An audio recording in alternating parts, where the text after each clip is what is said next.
Hi friends, welcome to AD food vlog. Like பண்ணுங்கள், subscribe பண்ணுங்கள். இன்றைக்கி நம்ம பேன் கேக் தான் பார்க்க போகிறோம். ரொம்ப ஈஸியாக வீட்டில் இருக்க பொருள் வச்சு நம்ம இதை பேன் கேக்கை பண்ணலாம். ரொம்ப ப்ளஃபியாக டேஸ்ட்டாக இருக்கும். எல்லோரும் ஒரு டைம் கண்டிப்பாக ட்ரை பண்ணி பாருங்கள். அதுக்கு 2 வாழைப்பழம் எடுத்திருக்கேன். உப்பு, முட்டை, கோதுமை மாவு, சர்க்கரை எடுத்திருக்கேன். உங்களுக்கு சாக்லேட் சிரப்பும் ஹனியும் வேணும்னா யூஸ் பண்ணிக்கலாம், இல்லைனா குயிக் பண்ணிடுங்க. மிக்ஸி ஜாரில் வாழைப்பழம் போட்டுக்கிறேன். அதுக்கப்புறம் 1 கப் கோதுமை மாவு போட்டுக்கலாம். நீங்கள் கோதுமை மாவுக்கு பதிலாக ராகி மாவு கூட போட்டுக்கலாம், ரொம்ப நல்லாயிருக்கும்.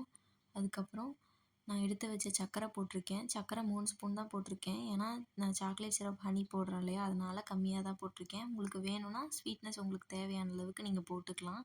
நான் சாக்லேட் சிரப்பும் ஹனியும் போட்டதுக்கப்புறம் ஒரு எக்கை உடச்சி ஊற்றிக்கிறேன்.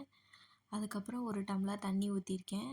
ஊற்றி மிக்சியில் நல்லா பிளெண்ட் பண்ணி எடுத்துட்டு, மாவு வந்து நல்லா அந்த மாதிரி திக்காக இருக்கணும்.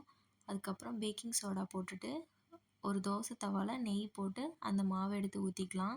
மூடி போட்டு மூடி வச்சுக்கோங்க. எடுத்து பார்க்கும்போது இந்த மாதிரி பபுளாக இருக்கணும். அப்போ தான் இந்த பேன் கேக் நல்லா ஃப்ளஃபியாக வரும்.